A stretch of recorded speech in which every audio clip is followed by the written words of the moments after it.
2018 Nissan Altima review.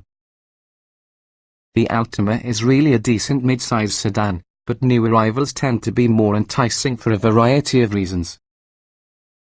Though small crossovers are becoming more popular lately, mid-size sedans are nevertheless one in the top selections for family-friendly transportation.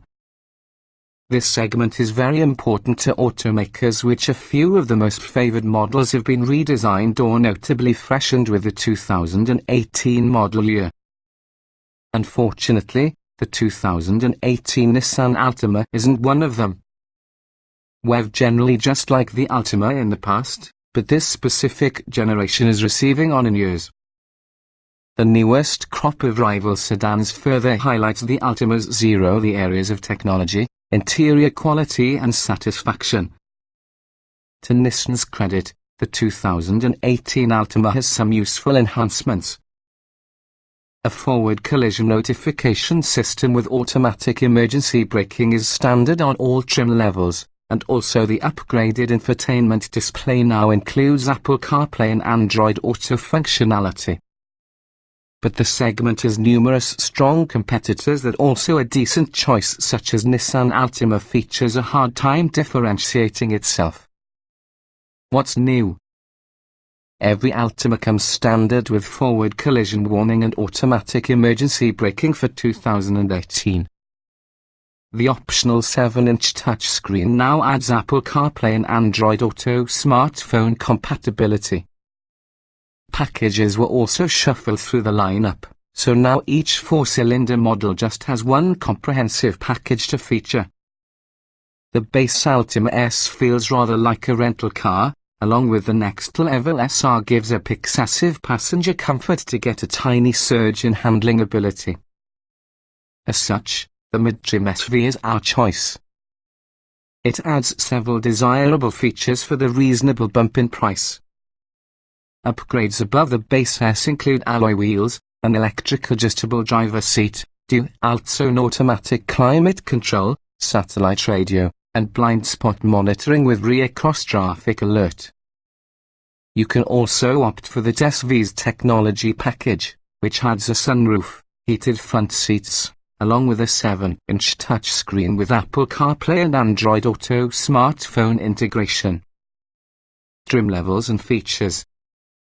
The 2018 Nissan Altima is available in 5 trim levels: 2.5S, 2.5SR, 2.5SV, 2.5SL and 3.5SL.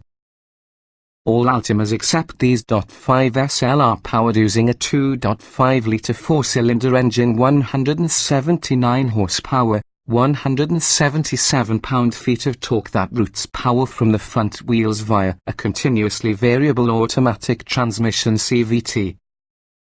Standard features to the 2.5S include 16-inch steel wheels with plastic covers, a rear-view camera, keyless entry and ignition, a height-adjustable driver seat, 6,040 split-folding rear seats, Bluetooth, a 5-inch screen, as well as a 6-speaker speakers with a USB port.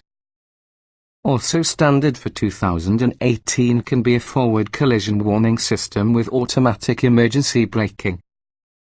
The sporty 2.5S trim upgrades the two main .5S with 18-inch alloy wheels, daytime running lights, fog lights, a rear spoiler, a sport-tuned suspension, a leather-wrapped tire, paddle shifters with 7 simulated shift points, upgraded upholstery plus a power-adjustable driver seat.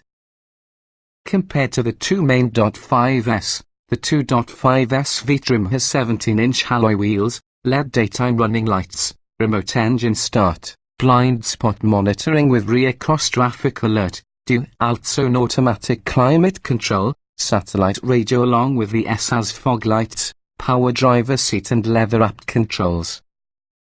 The 2.5SL adds LED headlights, power folding mirrors, a heated controls, leather upholstery, heated front seats, air vents with the rear seats, an energy front passenger seat and also a 9-speaker Bose premium stereo audio. The 3.5SL may be the only model not powered by both a .5-litre 4-cylinder engine. Instead, a 3.5-litre V6 lies under hood, creating a healthy 270 horsepower and 251 lb-ft of torque. It also gets 18-inch wheels, back and front parking sensors, a sunroof, heated mirrors, paddle shifters, adaptive cruise control, an auto-dimming rear view mirror, a 7-inch touch screen, a navigation system, Android Auto and Apple CarPlay smartphone connectivity, and Nissan Connect services with emergency telematics. All 4-cylinder trims may be ordered using a single package that contributes features from upper levels. For example, the convenience package with a 2.5S only adds an electric driver's seat and remote engine start, while the 2 main .5S has special edition package incorporates satellite radio, heated front seats, synthetic leather upholstery, and also the 7-inch touchscreen with Android Auto and Apple CarPlay. Trim tested. Each vehicle typically is available in multiple versions which might be fundamentally similar.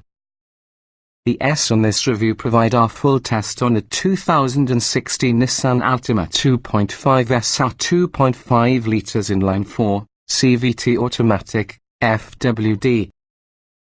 Note: since this test was conducted, the latest Altima has brought only minor revisions. Our findings remain applicable towards the 2018 Altima. Even although SR is supposed to be the sporty Altima model, it lacks the performance of even its non-sporty in-class competition.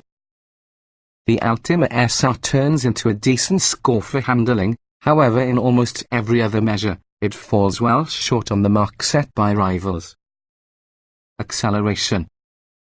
Fears very little power or responsiveness from each .5-litre 4-cylinder engine.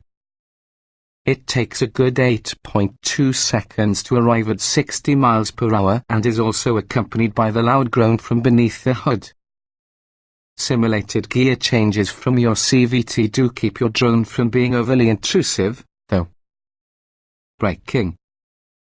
The brake pedal feels unsettlingly spongy, and you may actually press everything the way for the floor. That said, the brakes remain reasonably effective. Our test's Altimas has tested emergency stopping distance from 60 miles per hour involved average for the mid-size sedan class. Steering. At parking garage speeds, fears far excessive effort needed. Compounding this issue will be the slippery leather wheel covering.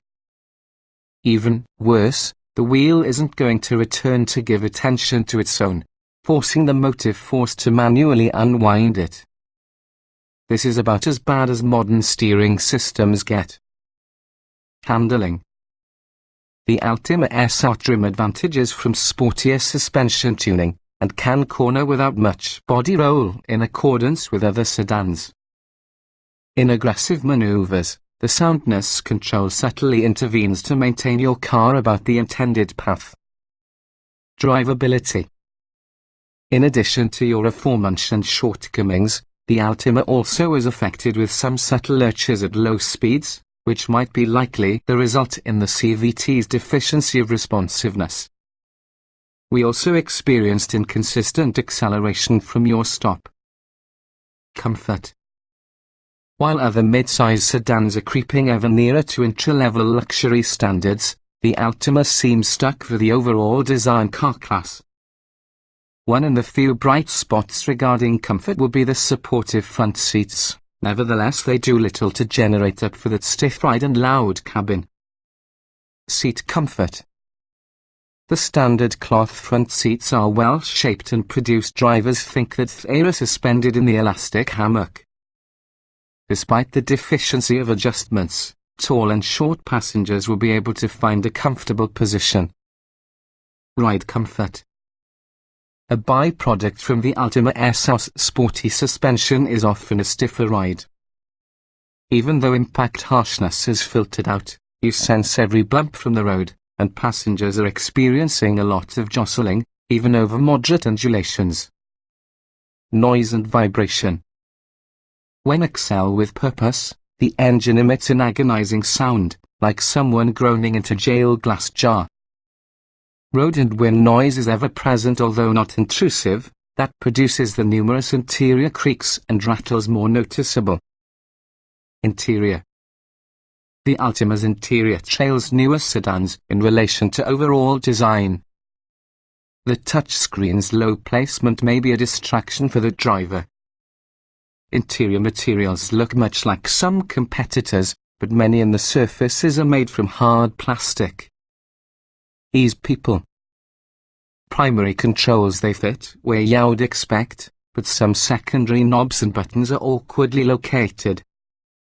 The infotainment technique is well behind the changing times, plus the low-mounted screen is way outside with the driver's sight lines. The controller knob can be small and has weak detents. Getting in, jetting out. It's as quick to get in and out from the Altima as many other cars inside the class. Front passenger access is unobstructed, but rear passengers should dip their heads to pay off the sloping roofline. Roominess. There will do space for taller passengers in the beginning and just enough room with the spine for an average-size adult, and also the elevated seat provides good forward view. But newer mid-size sedans feel more spacious and airy. Visibility. Comparably narrow roof pillars and also lower rear decklid offer the Altima better all-around outward visibility than rivals. The standard rear view camera display is small and will not give as clear a view as competitors' systems. Quality. The Altima misses the objective set by competitors by the wide margin because of its abundance of hard plastics and frequent creaks inside. Utility. The wide and low trunk space helps to make the class average 15.4 cubic foot capacity seem larger than it is. Bulky luggage and golf bags are often swallowed up, and remote seat back releases further simplify loading larger items.